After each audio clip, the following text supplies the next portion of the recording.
যে এটিএম এর টাকা উঠাতে হবে। এখানে আমার আব্বু আছে, ঠিক আছে না, আমরা জামাগুলো লইছে, আর আমার থাকলে আমারও 5,000 টাকা হালত দেন, তাহলে মোট 15,000 টাকা দিই, আমার ছোট ভাই দিয়ে যাবে।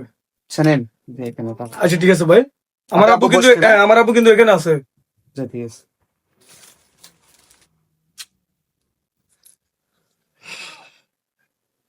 কি মুরব্বী, আপনার ফুলারা আসে না কেন, এতক্ষণ লাগে কেন? কার হুতের কথা করো বাবা, আর কোনো বুঝি নাই তো।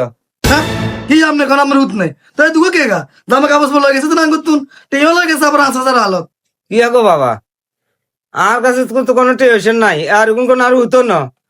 তোমরা এটা কি করো বুঝলাম না, আমি বাজারে বিকে টিকে করি খাই, এখন আর হেনা হতে হাইছে হাই, আর কইছে ধরেন আমরা 100 টাকা দিয়ে আইয়েন, আমরা গান যে বেরোয় দেবো অনেক আর এনে বইয়া এখানে গিয়ে গিয়ে লই, তুমি তো টেনশন লইতে গেছো কই, আর বইয়া করে দিবে আরো গান যে বেরোয় না, তোমার জান যাবে কলো দিব এ লাই বউ রয়েছি অনেকক্ষণ কে গা হয়তো চিনি না বাবা, তুমি আমরা আর কই লাভ কি হয়তো কই দিতেন না। কি কোন মেয়ে আপনি না কান্দি কেন, আপনি ভিক্ষা করি কেন, আপনি মেয়ে বাট পার এ মেরে বান্ধে এমনি মিশা কথা কর।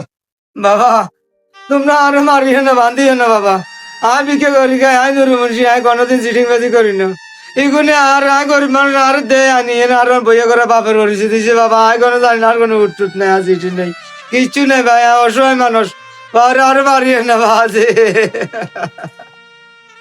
আর ভালো কথা, আমি তো আমার এই বাজার কখনো দেখি না। রানী তুমি চুপ থাকো। জি ভাই। এখানে মুরব্বী কোনো দোষ নাই, উনি প্রতারণার শিকার। তো ওনাকে যেহেতু একটা পাঞ্জাবির আশা দিয়ে ওরা নিয়ে আসছে, ওনার দোষ নাই। আমাদের ব্লুমেন্সের পক্ষ থেকে ওনাকে একটা পাঞ্জাবি দিয়ে দাও, আর হচ্ছে বাকিটা আমাদের কপাল যায় না, নিয়ে গেছে প্রতারকের শিকার, আমরা সবাই সচেতন থাকতে হবে। ওনাকে একটা পাঞ্জাবি আমাদের দোকানের পক্ষ থেকে দিয়ে দাও, এই একটা পাঞ্জাবি দাও, নাও এটা ওনাকে দিয়ে দাও। চাচা দিয়ে আছেন করিও না, তাই হচ্ছে আপনি